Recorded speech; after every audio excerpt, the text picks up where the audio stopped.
Welcome to the Beauty Seed.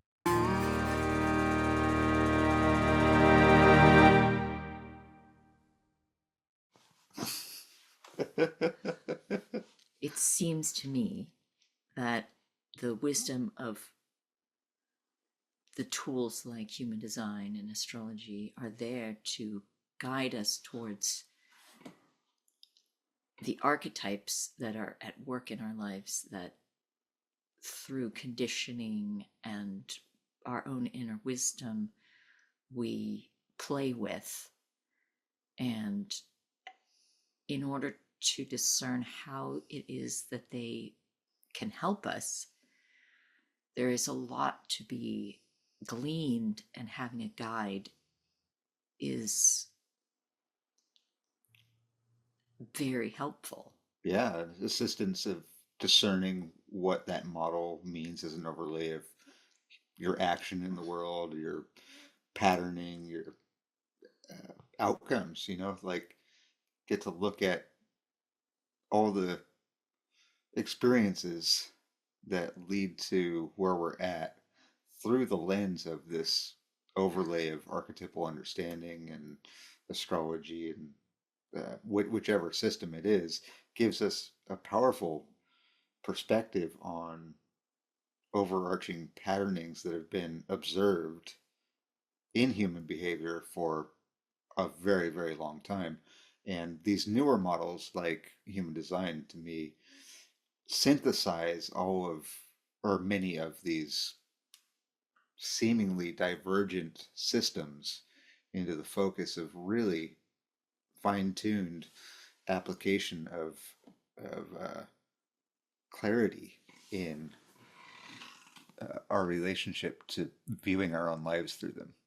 And, we're really happy to have Cole Bambino hopping in right now as if on cue, because Yes. this is divinely orchestrated. I found her through a webinar that was really a great series of interviews, and Cole's interview stuck out to me profoundly because the clarity with which she described and traversed the concepts and their like the emotional and actual integration of those things into our lives through this wonderful model we call human design is fantastic. And so I reached out via her 15-minute consult call, and within that 15 minutes I learned more about myself and human design than I had with any other application of these types of tools in hour and a half sessions. Then Mara, my wife here, and I went and took the step to do a combined chart, which led into some great conversations and tools that we took away from that have been very useful above and beyond like the fascination of looking at different systems and overlays and all of the things that we can get embroiled in mentally to bring that mental into accord with our relationship with how we came into this world and that expression, how that expression comes through into our action, into our way of being with those around us and operating ideally from a place of as clear, loving potential as we're able as we walk through. So I'm really happy to welcome Cole Bambino to the Beauty Seed. Uh, and we're delighted to have my lovely wife Mara here joining us. And we're really pleased to have the opportunity to dig into human design on one hand, and on the other, the journey that you went on in coming to this work and assisting other people in the useful and integrative practice of human design. What is human design for you, Cole? Well, thank you for having me first. I Yeah. just feel like my heart expanding, just being in the presence of both of you. I feel so funny. I feel like a giddy little girl, like kids getting back together and hanging out. So I'm happy to be here with you guys and happy to Yeah. share in this energy. And it's always like such a pleasure for me to speak about human design and what it's done for me. I think, what it is for me and what it has been for me and what I see it being for so many others is many, many things. And it's still unfolding for me, like 8 years in. And one of the richest parts of it for me, the part that really captured me was the self-acceptance that has come through the study of human design and the study of myself utilizing human design. So, one of the biggest pieces that I think is so powerful about human design is that it reveals to us that the things we've always wanted to fix about ourselves, the things that we think we need to fix, the actual medicine, the actual healing comes not from fixing those things, but embracing them. So with human design, it gave me a very clear map of who I am. And it pointed out parts of myself and my life and my journey that I thought I needed to change about myself. And then I discovered, wow, this is showing me that it's okay. It's not only okay to be this, but it's a part of my path. And it's either something I'm here to learn about, or it's actually maybe even a gift. The thing that Uh-huh. I've rejected, the thing that so many people have rejected about me, is actually part of my genius, part of what I have to offer. So, I would say the self-acceptance, the self-love, the self-understanding, the self-compassion, like all of these parts of myself that I rejected and then separated off from myself. Throughout my human design journey, I've been able to one by one take these different pieces of myself and bring them back home where they belong, really integrate them into who I am. I mean, they're always who I was, but I had like, it's like over a lifetime of hurts and pains, all those different pieces of me shattered like glass. And then it's been this journey of like bringing all that back home to myself and repair and love. And that's why I started to share the material. I started very much as a student, and I still am. I'm sure I've shared this with you both, but I am first a student, and I was a student of human design. And then it was doing so much for me in my life. People just started to ask me, like, oh, can you show me my chart? What do you see in me? And people started asking me for it. And so then I studied it even deeper so that I could share that same medicine that it gave to me with others. And that's one of the biggest feedbacks I get whenever I do like an initial reading with somebody, or I share just a little piece of their chart. I can't tell you how many times I've heard people say like, wow, like I can accept this part of myself, or oh my gosh, I thought I always had to fix this, and now I can embrace this. And when I see people have that experience, I mean, it almost brings me to tears every time. Sometimes it does bring me to tears because that's really so special for us to be able Uh-huh. to embrace who we are on this path. Yeah, I suppose in some sense, the simple act of bearing witness for ourselves, within ourselves, to open up the door to acknowledge those parts of ourselves that happen, and Mhm. that Mhm. whether it's right or wrong is unimportant in some sense. And part of that acknowledgement opens up the door to this allowance that you're speaking to and gives us permission to look at the parts of ourselves that we've blocked away or sidestepped. And I found it, human design more so than many others, an opportunity to really look at, the habituation of stepping out of the alignment with who I actually am. And for you, did you have any profound moments where that really clicked for you? Yeah. I mean, Yeah.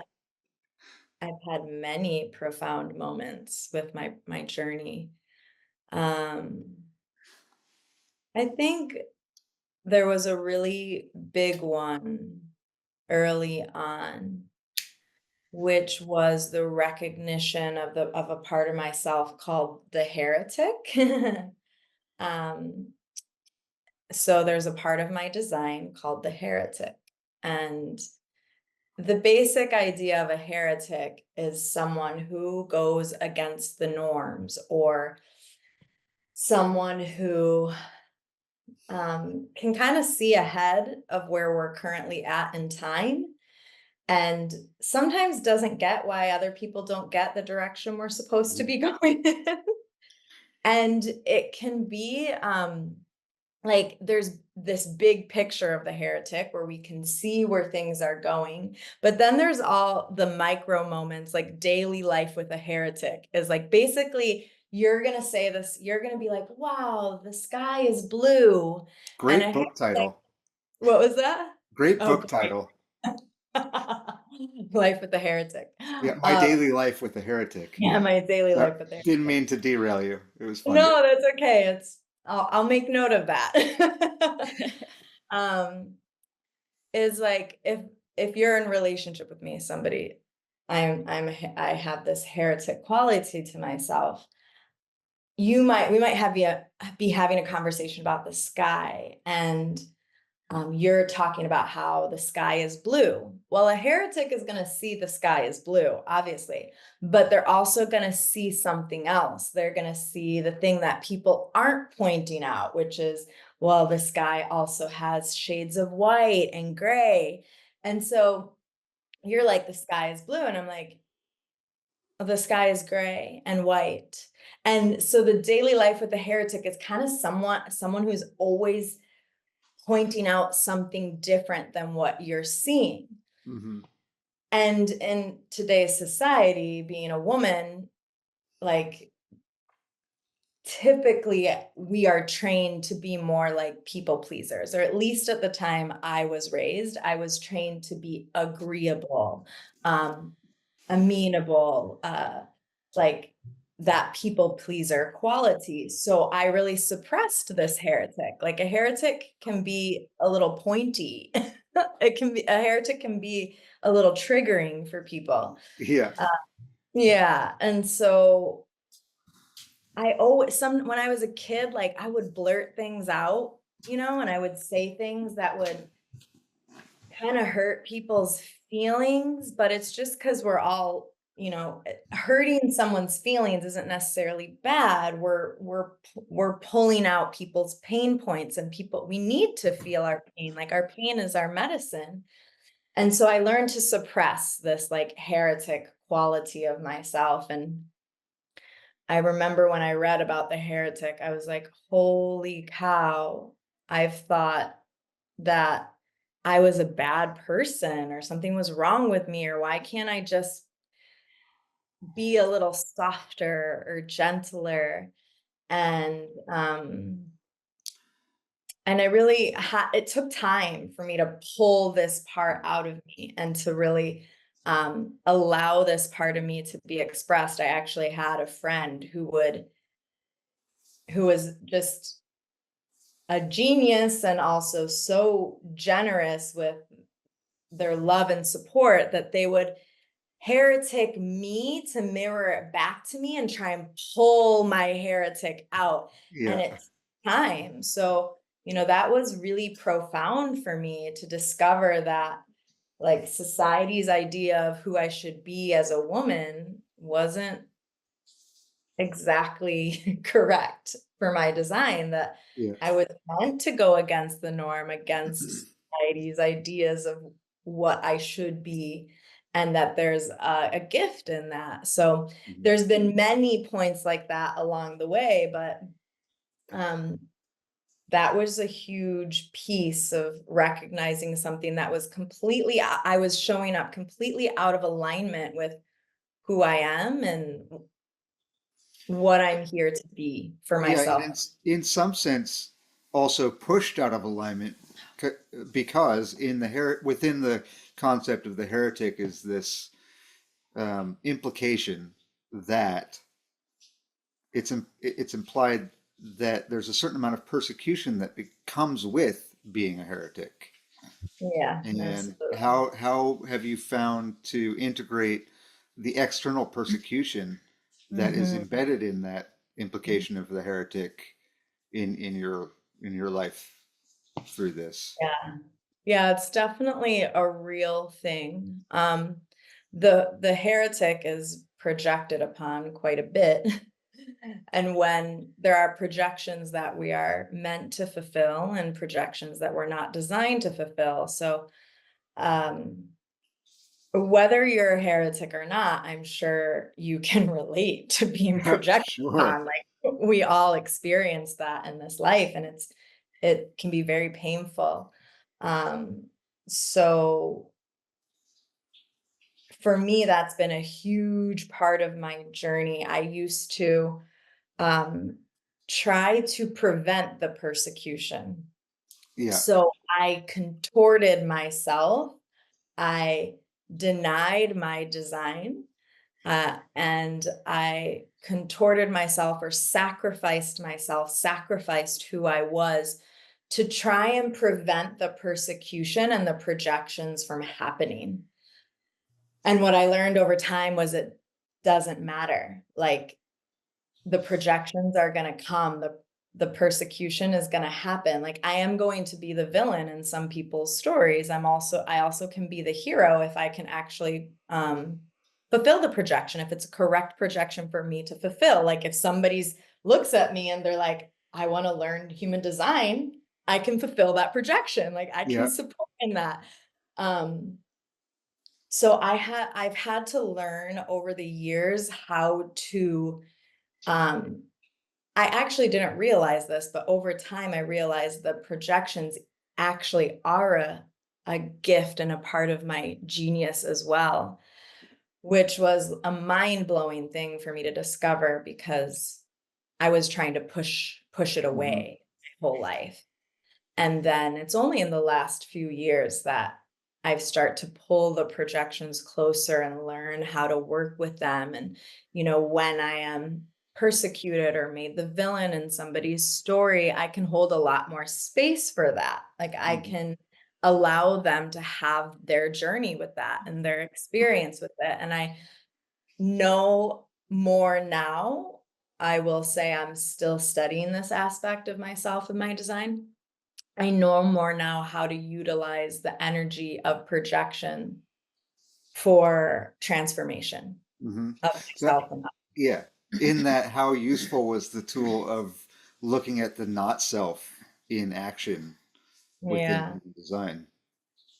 Yeah, so within human design, we have something called the not self, and then we have the true self.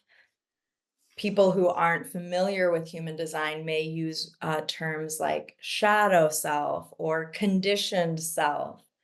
Um, and so when you go into your human design map, this is something I just love about human design is it brings Hmm. so much clarity. There's actually a map, there's information about your not self, about your shadow self, about your conditioned self. Um, and for a long time, pre-human design, I was kind of guessing. I was like, I could see my shadow, but being an empath, sometimes we can think all of the shadows are our shadows.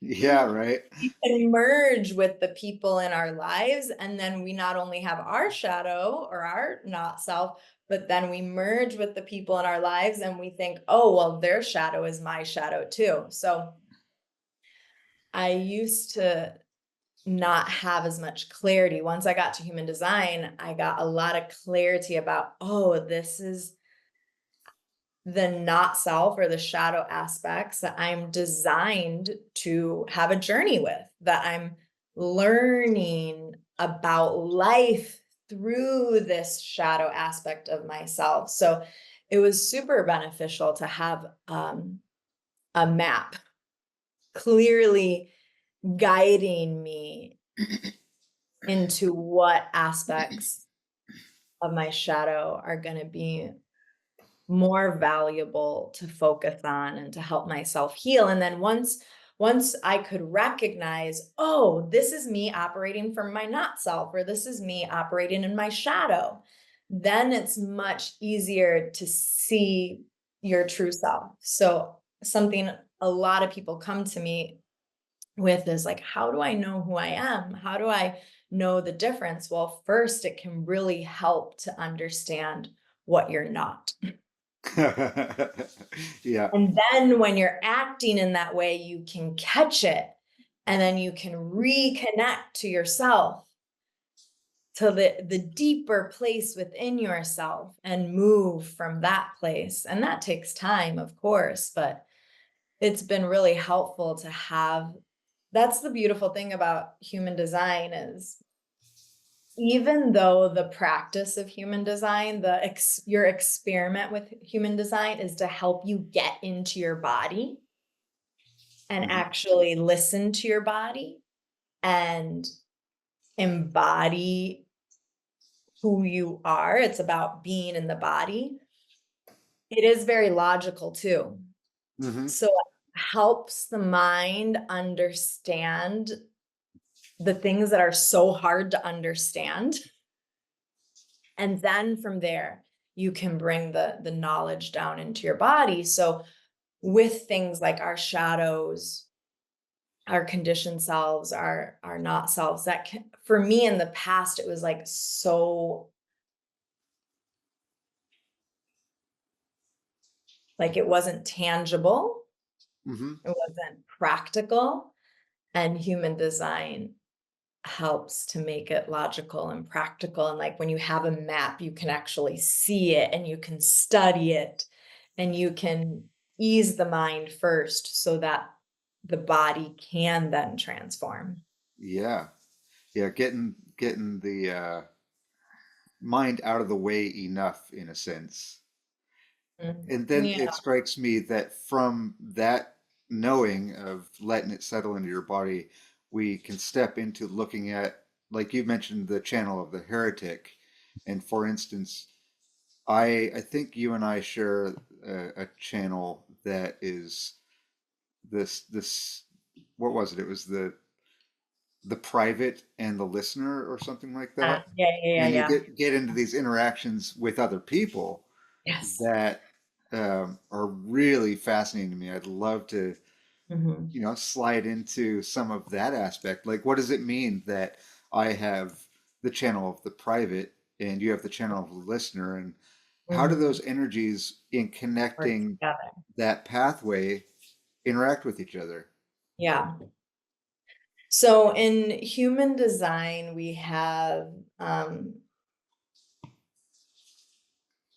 these different aspects called gates and channels, and they're descriptions of our life force, the life force that we carry. And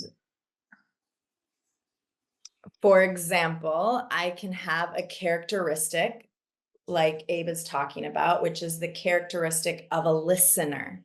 I have this listener quality to myself.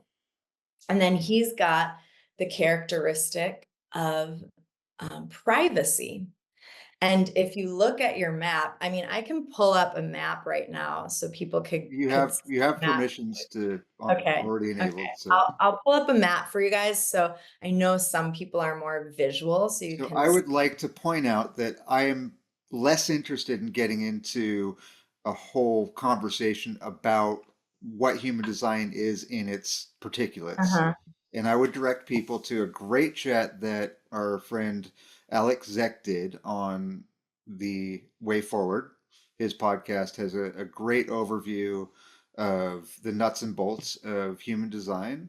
If people Mhm. want to dig into, that aspect of it, and there's lots out there on, the more what is it from the ground up. And so great, run with it.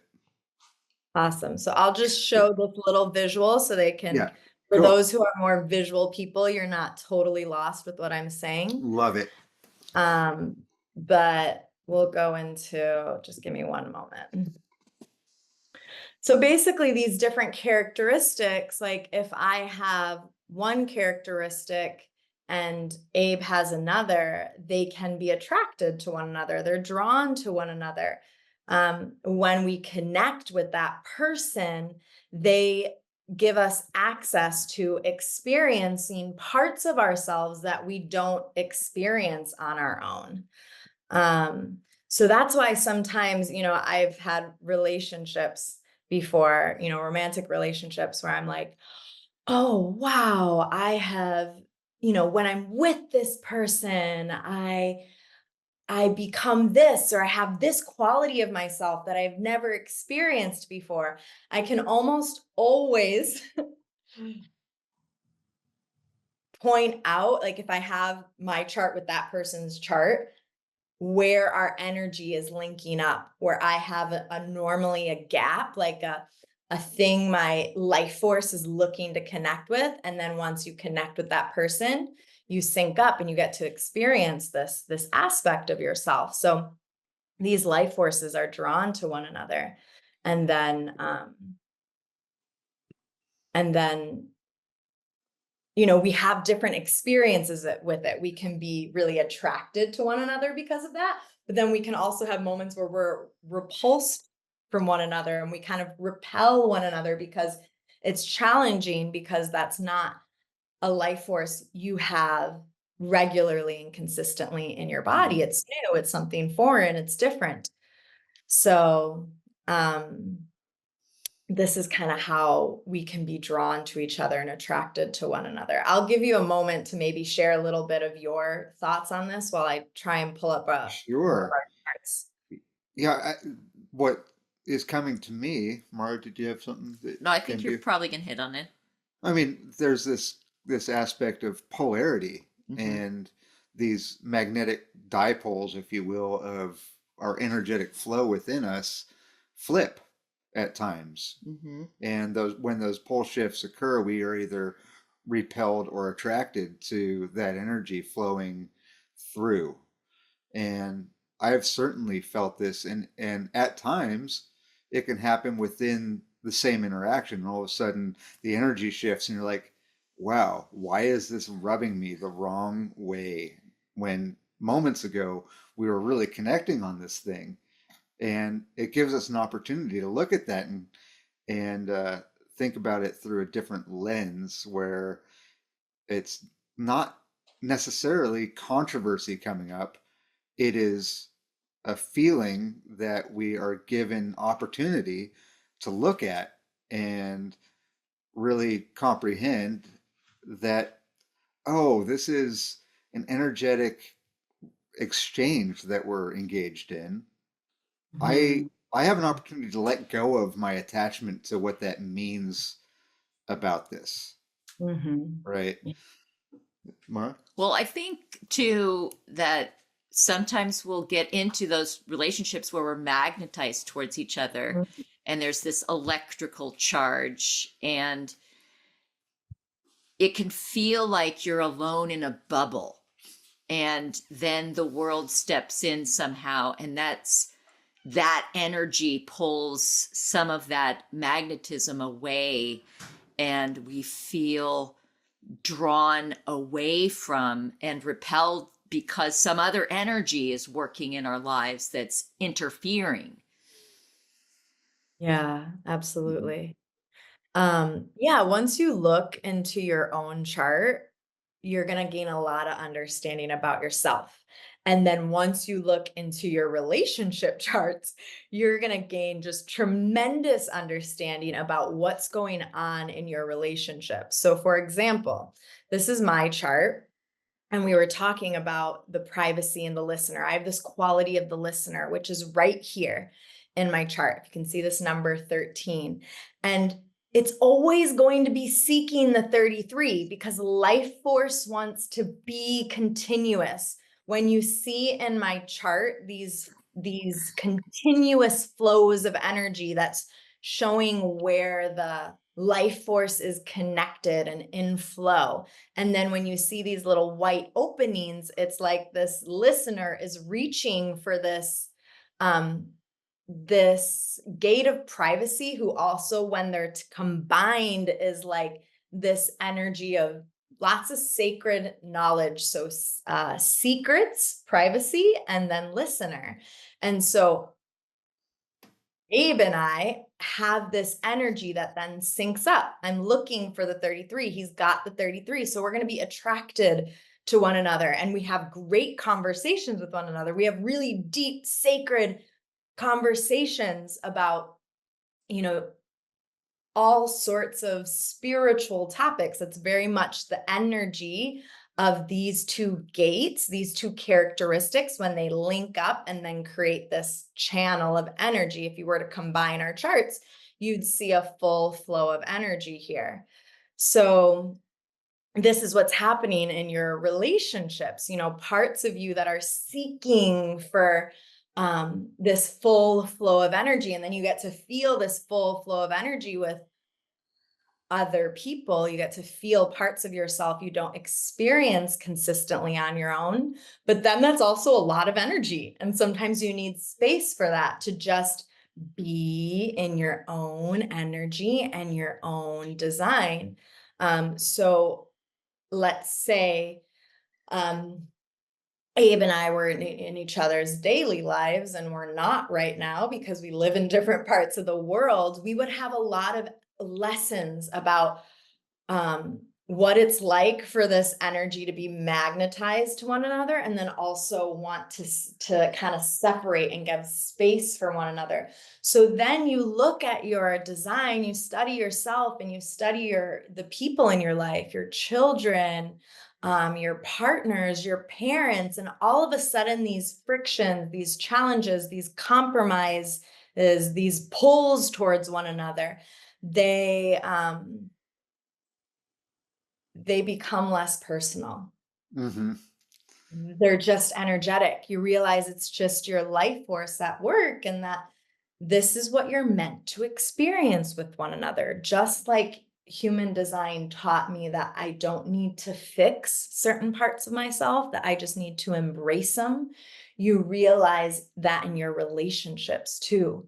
You don't necessarily need to fix yourself or your partner or what it's like when you're together. You just need to. You don't really need to, but you You can. get to. Yeah, you get to understand what your energy is actually trying to give you these experiences of, and learn from them. So yeah, it's brought a lot of acceptance into my life. Like, I really can look at the people in my life and allow them to just be who they are Mm-hmm. with a lot of ease, because I can look at their chart and be like, they're designed that way. Who am I to say that's wrong just because it feels different than what I am?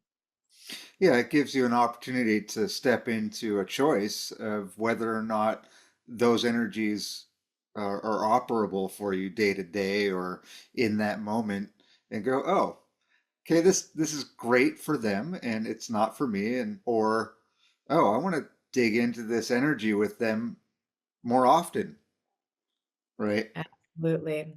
Yeah. I've Absolutely. been since our combined chart with Mara and I went and got the version of human design chart reading software that you use, and I've been really enjoying especially in those people I have in my life, often looking at the overlay between our charts as a lens of how to most efficiently negotiate that space and build upon those strengths that other people have in, you know, lately it's been mostly in the back end of business projects and how to optimize those interactions. And as you know, my manifester 6-2 is great at ideation. It's great at coming up with new ideas and novel concepts about how to integrate different aspects of a broader scale and bringing it into the reality of the long-term planning, and it's not my jam.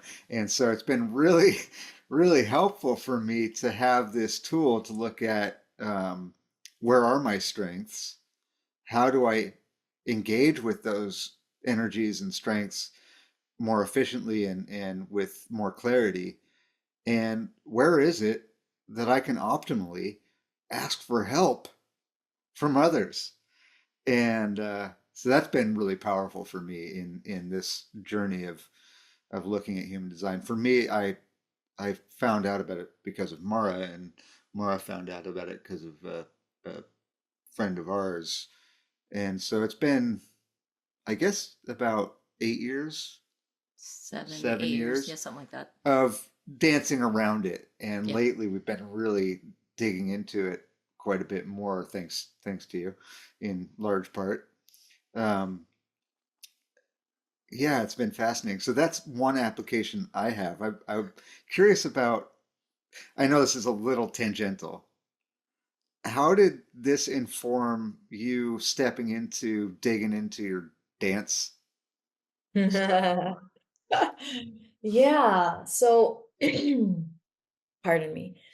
So if you don't know me, one thing to If I'm know getting about too me. personal, that's fine. You Oh just tell me God, to. no, no, no. This is great. I love talking about this. Oh, good. Um, yeah, that what I was about to share was if you don't know me, then something that you want to know about me, or maybe not want to, but something I'd I love to want to share know. about me is that I love dance. I'm a dancer. It's so crazy to even say that because I wouldn't have called myself a dancer even 2 years ago. Like, which is so funny because now I put so much of my time and energy into dance, and I do two different partner dances, one called Brazilian Zouk and the other one called Lambada. So they're both Brazilian dances. And I've been wanting to train and dance since I can remember. When I was really little girl, I was a gymnast, and I was a very high level, high intensity gymnast. So I would train before school, after school. So I didn't have a ton of time to explore. I got to explore my athletic side to my being, but I didn't get to explore my creative side. When I was really little, my dream was to be like a singer and a dancer. And so I had it on my bucket list for years to take bachata lessons. I'm Puerto Rican Cuban, so I grew up with like salsa and merengue, but I always wanted to learn bachata. I was fascinated by bachata. And it wasn't until I started actually embodying what we call in human design my authority, which in human design everyone has their own personal authority, something inside of you showing you exactly what your purpose is, what direction to go in, what you have the energy, what's correct for you, what's not correct for you. It's like your own internal GPS system. And like in my mind, it didn't make sense to start training in dance. Like I wasn't a kid anymore. I was, There's no money in it. It's time to adult. Exactly. Thank you. Thank you. That's exactly it. There's no money in it. I have my career. I should focus all of my energy and all of my study on my career. Um, it didn't make logical sense. I was definitely, yeah, a lot of people wouldn't have made that choice, but my internal GPS system was like, go do it. Once I was connected to myself, I finally took action on something on a dream that I'd had since I was a kid. Hmm. It took that long. But some people never do it because they never connect enough to themselves to actually be able to listen to that thing inside of them saying, go for it. And so if it weren't for connecting to my authority and listening to my authority above what made sense, what most people are doing my age, what the mind thought was right for me to spend money, time, and energy on, if it weren't for me being able to connect to something deeper in myself, I probably wouldn't be exploring this dance. And now I am living in Brazil, dancing every single day, um, doing the things that, quite frankly, plenty of people, you either think I'm amazing for it, or like, wow, she's doing such amazing, creative, different things, or there are definitely people who are like, what is she doing? That's not, Heretic. yeah, that's not what she should be doing, at her age and this time of her life. She should be married with kids and da da da da da. Not that all those things aren't beautiful. It's just I have my own unique path and I'm allowing myself to live it. And if it weren't for that, I probably wouldn't be dancing every day, traveling the world, meeting new people, working with some of the best dance teachers in the world for the dance that I'm doing, like learning and excelling so quickly in this dance and really living out a dream even better than my dream.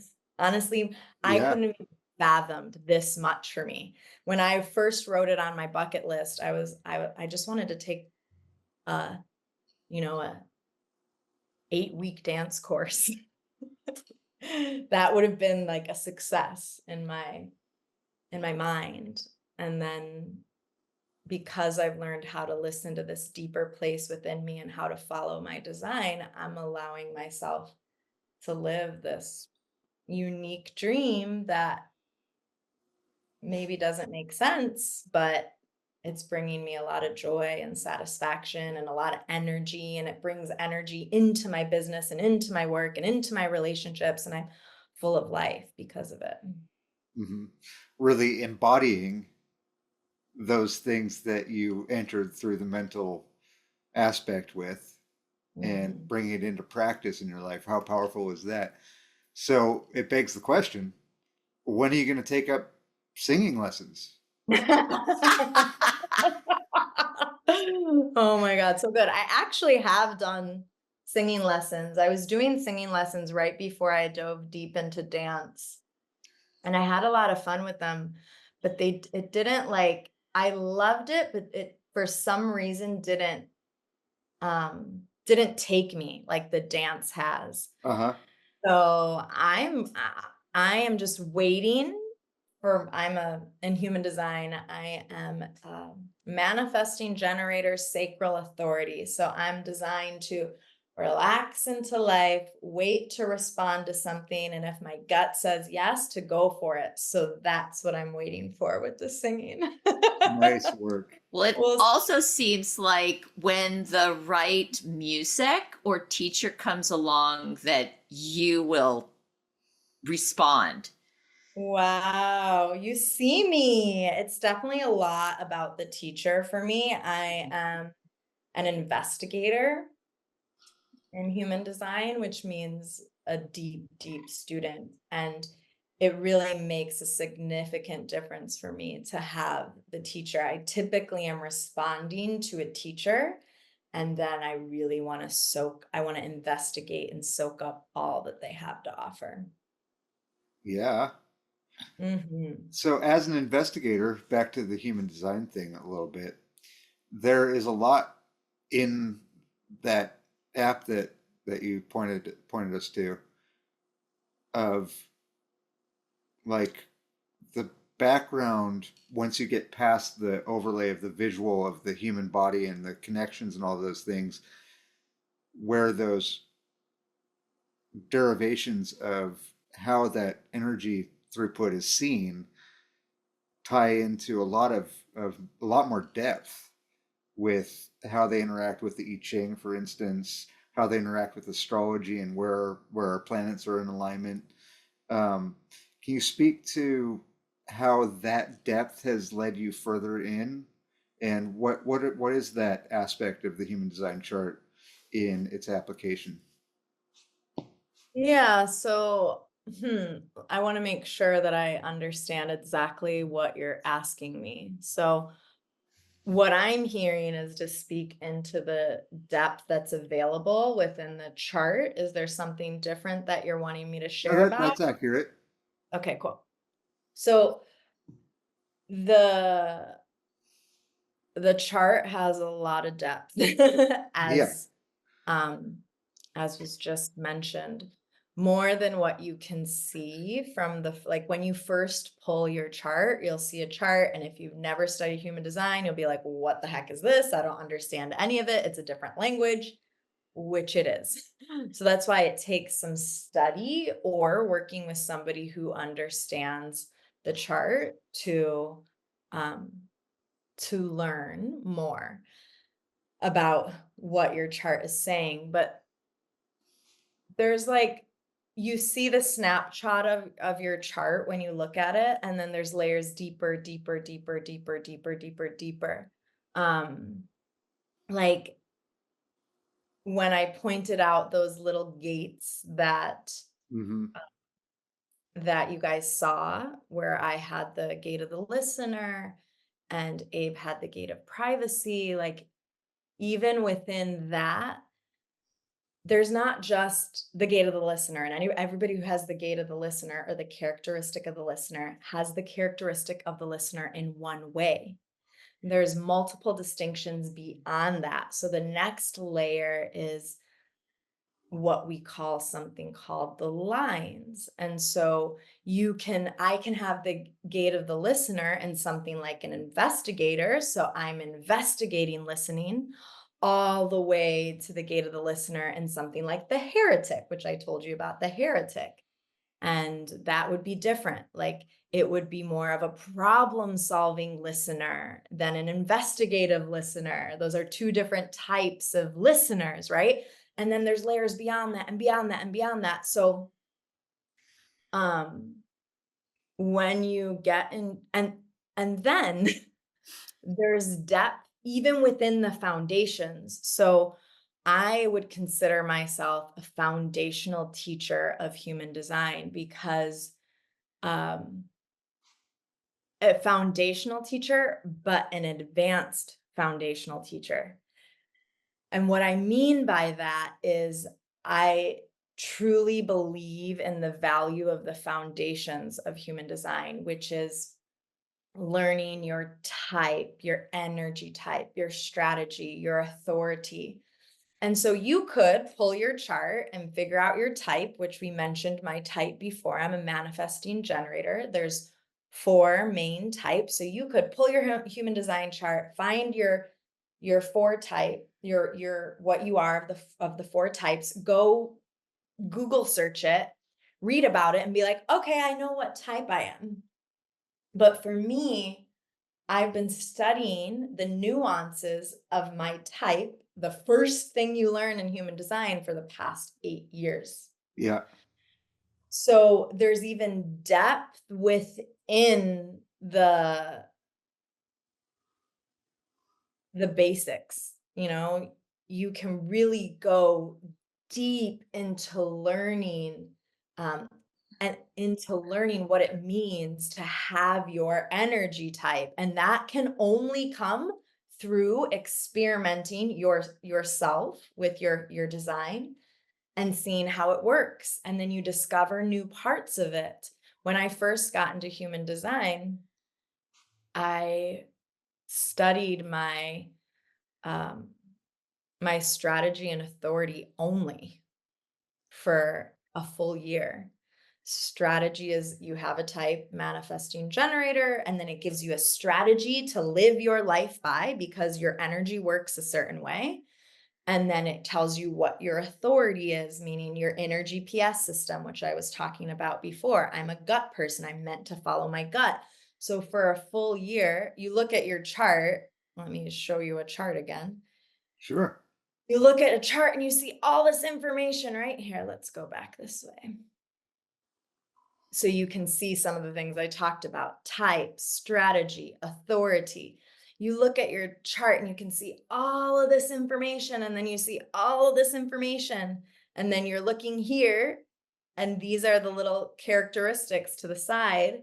You see those numbers and their qualities. Like, you could keep going and going, and there's layers even beyond what you're seeing right here on this main page. So you could study, and look at every single one of these little aspects of yourself. And in my first year, I studied this, Yeah. basically this and this in a very deep way. So, I've been officially studying human design for like 5 years uh, through the International Human Design School. And now I'm about to go into what would be like considered like a doctorate in it next year. It's like it still keeps going, like a lot of depth, and that can be overwhelming for some designs. Like for a hermit, that might be like, that's too much, or not if you have investigator qualities in you. For an investigator like me, I love it. So you can still study the knowledge really deeply, but focus on the main aspects and study it deeply by studying yourself deeply and how you interact with the foundations. And so that is a great opportunity for those who don't have that investigative quality to seek someone like you out, Yes. because having a guide is wonderful.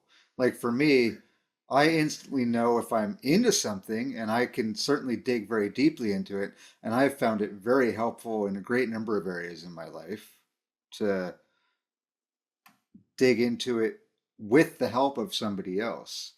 And so, what's it like for you to step into that role of guide, of teacher, and to integrate this with other people? And how's that journey been? Yeah, I love it. Like, I almost get welled up in tears thinking about it. It's a real honor for me, first of all, for somebody to let me see into them so deeply in a very obvious way. I Yeah. can I can feel really deeply into people regardless of if I look at your chart or not. But when we're looking at your chart, we get to really see you. If you're the person I'm looking at your chart, we get to really see you very completely together. So it's an honor. I love it. I've always been able to see the divinity in people pre-human design. That's always been a gift that I've had. And it is so satisfying for me to be able to prove it to people, to Yeah. be able to see, like, see, look, like, it's right here. Yes, I see your divinity, and I can see this with or without your chart. I can feel everything so beautiful about you, but look, it's right here. So that's a huge blessing. um, that it's easier for me to help people see themselves with clarity and love themselves with clarity. And then because I have that investigative quality, I love investigating people with with them. I love helping them discover themselves. When years and years and years ago, I did some really deep work to discover my core values, and I came up with them myself. I didn't like pick them off of a list. I really did some deep searching within. I investigated deep within. And Self-derived evidence. yeah, yeah, yeah. And one of the things that came out, one of the core values that came out was knowing someone or something all the way. Like, that's not a core value probably many people are coming up with on their Hmm. own. For me to really know something all the way, it's the investigator in my design, Hmm. but that's the way I approach the dance. I want to know it all the way. That's how I approach human design. I want to know it all the way. That's how I approach myself. I want to know myself all the way. That's how I approach spirituality and my shadow and my gifts. Like, I want to know my shadows all the way. I want to know my gifts all the way. And so when I'm in human design and we're going through somebody's charts, like, and I'm working with somebody, I'm collaborating with somebody on their transformational journey, on their healing journey, I want to know them all the way. Like, that's what it feels like. I'm in this with you. I want to know you all the way and help you know yourself all the way so that you can fully love and accept all that you are from dark to light. So, you asked me how it's been to be in a guide in that. I think you can feel it more than anything. As I talk about it, it's like, I'm basically getting to live out my design through sharing it with others. So it's like, I am being nourished as I am nourishing another through their process. So it's really And how special. great to be nourished through reciprocity Hmm. Hmm. and giving giving the gift of uh, all of your diligence in following through on your design to dig into these things and integrate them at a deep level that allows a sympathetic resonance between people to learn how to integrate those things for themselves. Uh, Powerful. It's what a blessing and what a beautiful expression of that you gave the gift of just now.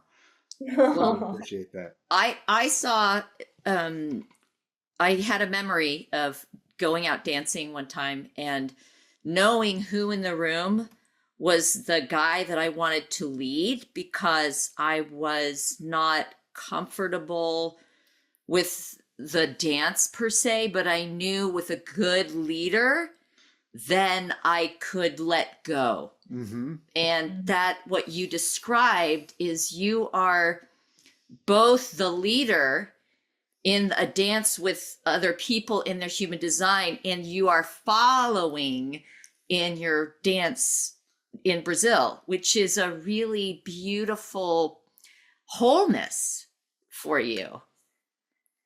Yeah, it really is. It really is. I get to embrace all the different aspects of myself as well. And human design is really giving me the gift of living uniquely as myself.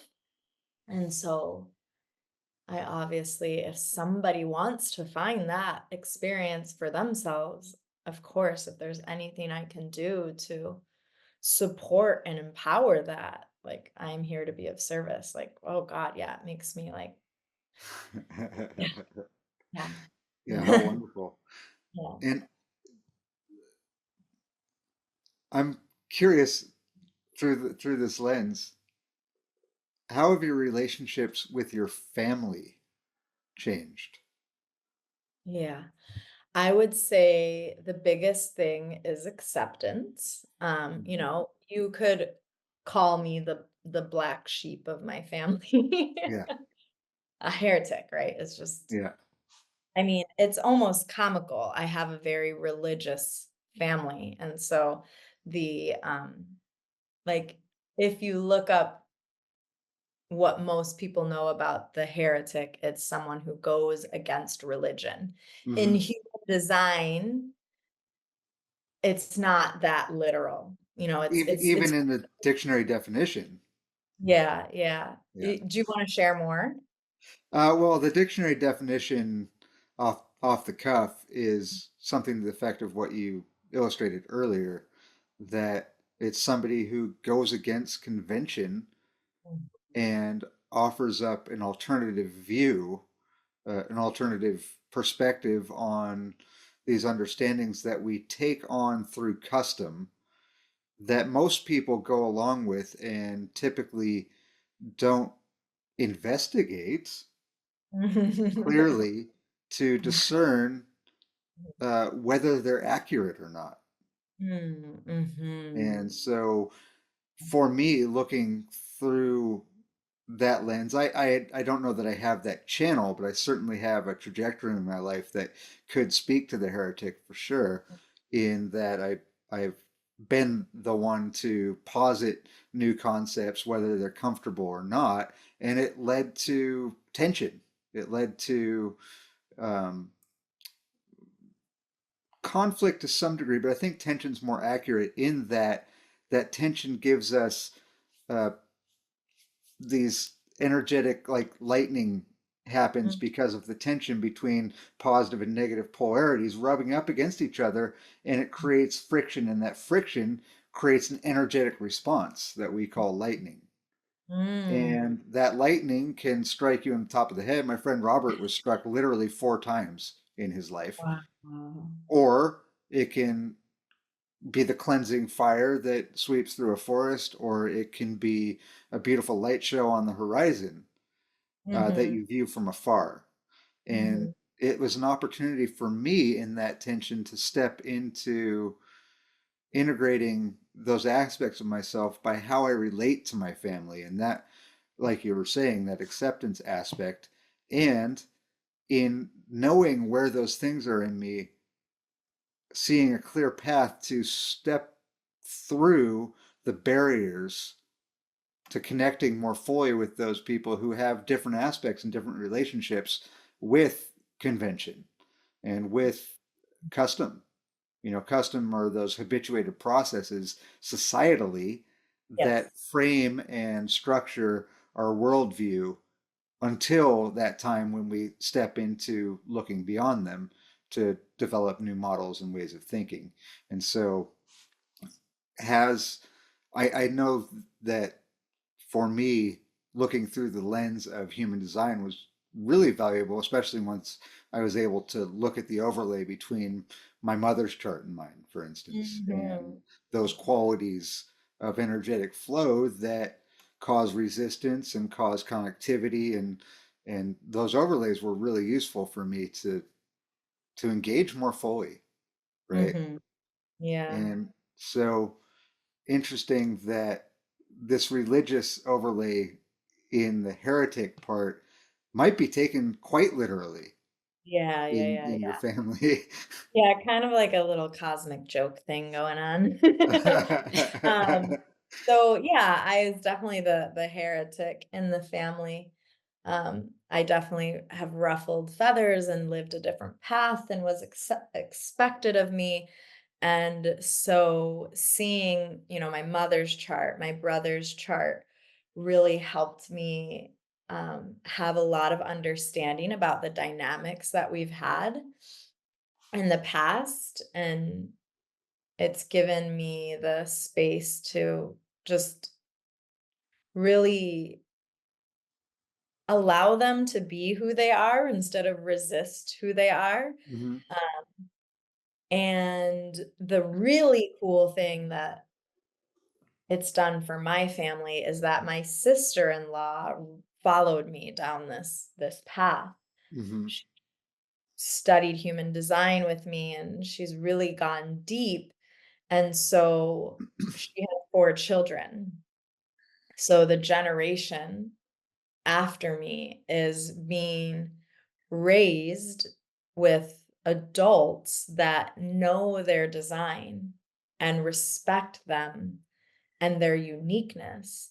And so it's been really, really beautiful to see um, what it's doing for the children in our family, how empowered they are very, very young, how they allow themselves to be who they are. We just had this big family um, event, not an event, I mean, something happened within our family. And uh,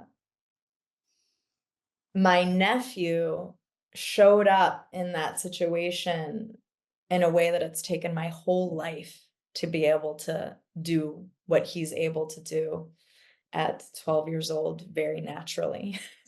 Um, How amazing.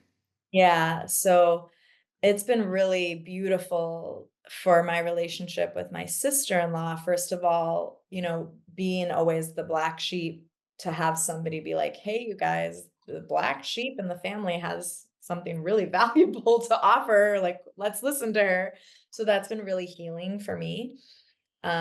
And then it's been really healing to be able to love the kids in our family and have support and to how to really love them, embrace them. We can look at their charts and understand parts of them that other people maybe couldn't understand. She's had experiences where the school calls her and says, "Hey, the kid is showing up in this way." And she's like, "Oh yeah, that's cool, that makes sense, because that's their design," instead Hmm. of just listening to the authorities of the kind of societal system. We've gotten to really look at them as unique individuals and honor their uniqueness. And what I see in them, in the kids, is that they trust themselves Mm. because we haven't um, conditioned them not to. Hmm. So So, it's been really yeah, cool. ideally, you allow them and help them to trust themselves. And then in that educational aspect of it, the learning tools of trust allow them opportunity to verify. And how great is it to have an opportunity to allow them that trusting space and then be able to teach them this tool of verification, right? Mhm. Mhm. Um, yeah, that's amazing.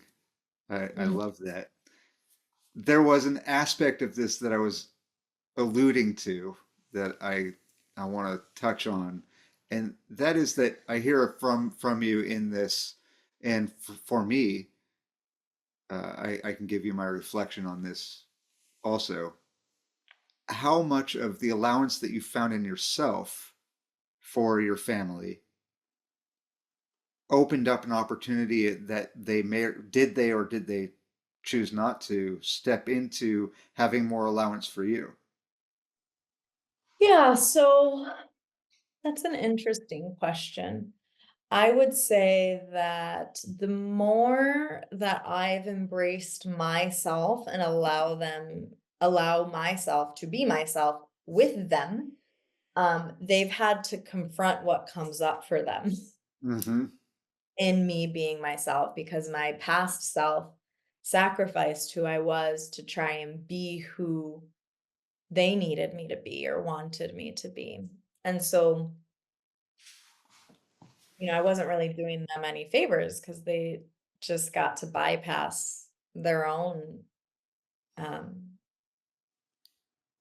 spiritual triggers and things Yeah. they would be asked to evolve through the being of myself. So um, I would say there is more acceptance from them, but it's come more from a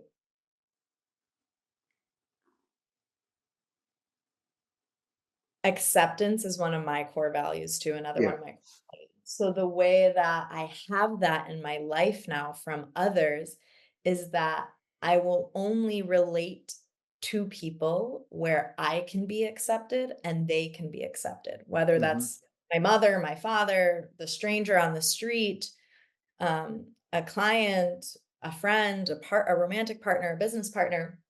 So I've become like this pillar of acceptance. And so when when I'm in relationship with, my mother, my father, my brother, and acceptance doesn't exist, I ask for it. I'm like, hey, I'm willing to relate to you right now. If you can accept me and I can accept you, like, do you have any desire or curiosity to hear my perspective? If you do, great, let's talk. And if not, also great, no problem. Like, I'm just gonna step away and choose to relate in another space for this moment where I can have that acceptance. Right. So, yes, but it's more from having that boundary within myself Mm-hmm. than anything else. I know that's pretty deep to understand because there's a lot of distortion around what boundaries actually are. Like, you have to understand that boundaries aren't us controlling others in the way they act. Boundaries are, I have this boundary with me within myself, Mm-hmm. um, and how I choose to be in the moment. So there needs to be that understanding of boundaries. So yes, there's been more acceptance, but it's more because it's here. If Yeah. that makes, Yeah. they may not I actually think be accepting that moment. They may be going off with things inside of themselves, if that yeah. makes. Yeah. I think there's a tendency to conflate the boundaries we have for ourselves with territory. Mm, And mm, also in that is a confusion that people have, confusing the map for the territory. And so those boundaries in their expression are the actuality of our expression of who we are. And human design in this instance is the map. And so, uh, yeah, don't confuse the boundary for the territory. The territory is this Zoom call that we're on, or this room that we're in, or and the boundary is our willingness to step into knowing ourselves well enough to express that which serves us and serves our higher purpose, and that which is, counterproductive to the exploration of that space. And in what you're saying, there is this concept that comes up for me fairly often, that we, through our clarity of knowing ourselves, generate a space. To bring it back to the cloud phenomena, the integration of tension into our lives, we create an energetic positive polarity that, if people want to engage in it, that tension then becomes a pull towards better questions about themselves, and a space that people can choose to step into, that we've created simply by being authentic and genuine and generative. And so we generate, literally and figuratively, a charge about us that is either compelling or repulsive. And that is up to somebody else to discern for themselves whether they want to step into that. And what a great opportunity to be who we are and allow that. mm. How cool. Yeah, that's another thing that human design has definitely helped me to see with more clarity, is that we aren't all designed for one another. Yeah. It's okay to not flow with all people. Mhm. Like, we are designed, some of us are designed to be in each other's lives and each other's journeys and to learn from one another and to have an experience with another. And some of us, like, our bodies, our systems will get a no to, and that's okay. Mhm. It's it's actually very much okay. It's very correct. So, um, there's a lot of surrender that comes once you dive into your design and you go on that journey with yourself. Yeah. I have a question. I was curious, what part of you're beginning to study human design, and your sister-in-law's was, I don't want to, was dependent, like how much you were probably going to study it anyway, and how much of that for her or for you was heightened by the experience of having a partner, having a buddy. Yeah, so I studied it way before she did. Mm-hmm. So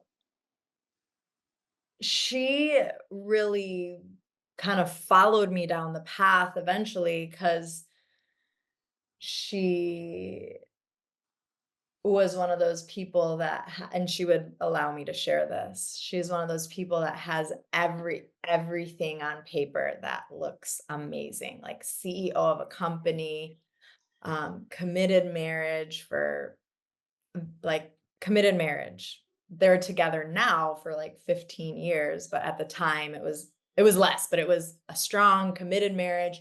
My brother is like a very like societally stand-up guy, like committed father. Um he works for her company, committed partner in her business, 4 kids, like they big house, they have the dream, right? On paper, everything. And she was looking at me in my life and she's like, I can't feel anything. You're alive. You're living on purpose. Like, she's like, you literally have nothing on paper that society is saying is good job. But she's like, I see you alive, loving your life, enjoy traveling the world and feeling like she couldn't feel everything that she had. And so she was like, I need to wake up. Like I need, you know, she kind of was one of those people that realized it doesn't matter if you have everything on paper. Like it just doesn't matter. You're not going to feel the satisfaction, the peace, the success, the delight in your life, just from having things on paper. Not to say it's not a blessing to have those things. Of course, it's a blessing. Um, So she just followed me. So I didn't have a partner. It was actually quite the opposite. I remember having a time in my journey where I was like, this is also an aspect of the 5-1. So the heretic, which we've talked about, you guys got that, and the investigator. The 5-1 often is carving the path. So they're taking the road less traveled. They're going down the path alone first and seeing how it works. So I remember there being a time in my life where I was really scared. I was like, what the F am I doing? Like, there's nobody I know who's done this before. I'm doing it alone. There was some part of me that simultaneously was terrified and thought I was crazy, and another part of me that knew what was happening. Another part of me saying, I have to go down this path first, and then people will follow. And I remember dreaming, praying that I would have like people on the path who got me, who understood me. And now I'm like living that dream. Like I have so much community around me, so many people wanting to, and when I say the path, I'm not talking about human design specifically. Human design is a tool that I utilize. It is a system I experiment with in my own life. But when I talk about the path, I'm talking about the path of deep transformation and spiritual evolution and being everything that I am meant to be on this planet at this time. You can utilize many things to actualize that experience. So I didn't have a partner in the beginning. And I remember being on the phone with her when she said, okay, I want to go down this road too. And being like, holy shit. Like, oh my God.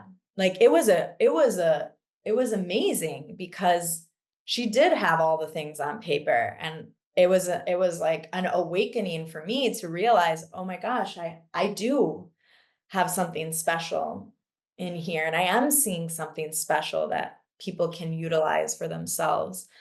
And I had this moment where I was like, oh my God, this is going to change my whole family.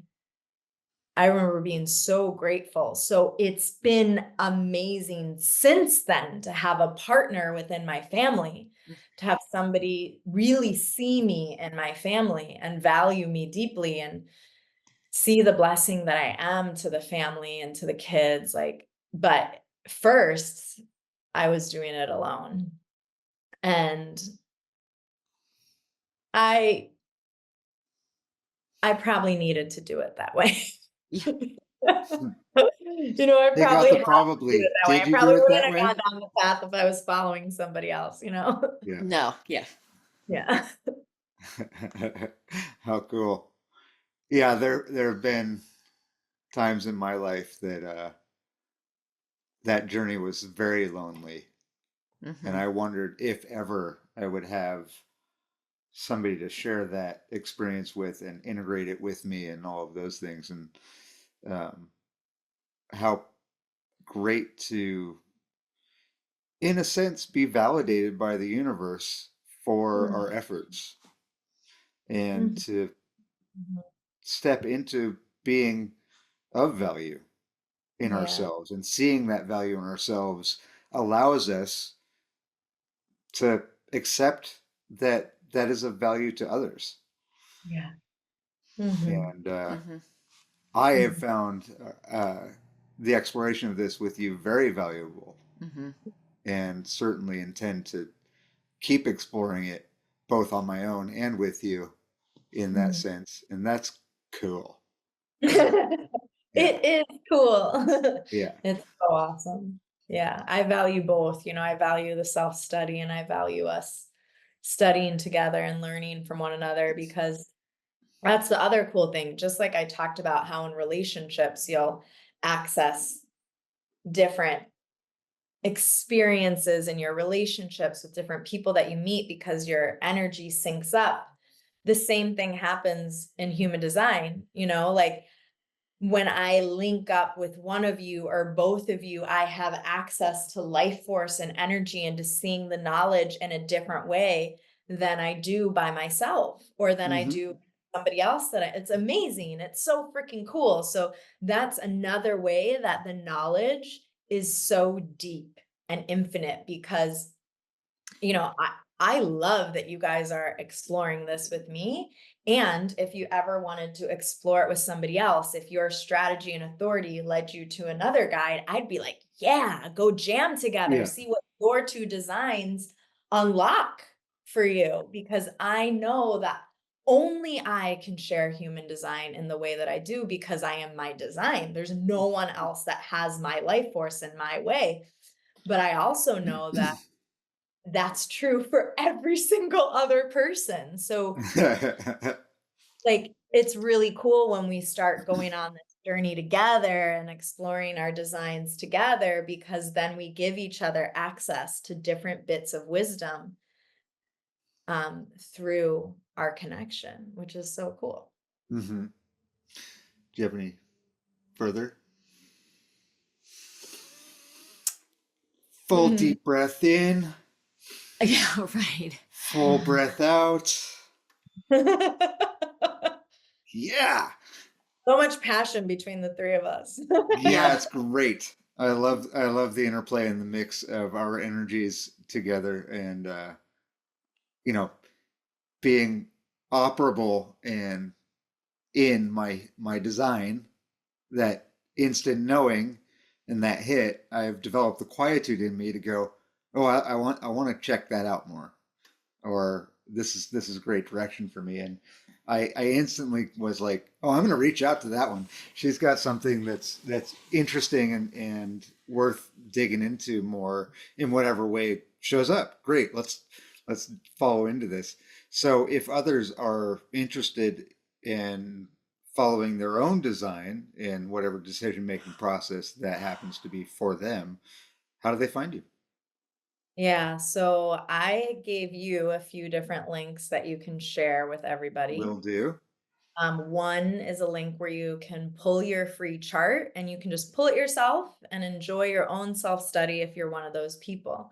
If you want to connect with me, I gave you guys a link where you can have a free 15-minute reading and a 10-minute Q&A, which is how we all connected. Mhm. So if you feel the pull to connect with me, to dive into human design with me, I encourage you to use that. I'd love to dive in with you. And then I also have a free video training that I gave you guys, which goes into the solar plexus center, which is the center that governs emotions, spirituality, and relationships. So people can use that free training once again if they're more of a like Yeah. self-study type person, they want to get another taste and learn a little bit. Those are some different ways that you can connect with me. And then I'm also on Instagram at Cole Bombino, or I have my website, which is just colebombino.com. So those are the ways that you can start to dive in and investigate. If you're an investigator, if you're not an investigator and you just want to connect with me right away, I would love to have that 15-minute reading and 10-minute Q&A with you and just dive right in together. Love it and love you. Yes. It's a Love you guys. pleasure having you here with us, and look forward to sharing more space and time with you. Always a pleasure. Yes. Thank you. Yes. Thank you. I love the way you help us see ourselves. Yeah, thank you for letting me in. It's an honor. And to everybody who listened today and hung out with us, like, thank you so much. It's such a blessing to share my heart and my soul. And thank you for receiving me, both you guys and everybody who was with us today. Well, Cole, you are truly a beauty seed. Yeah. Bye for now. Yay.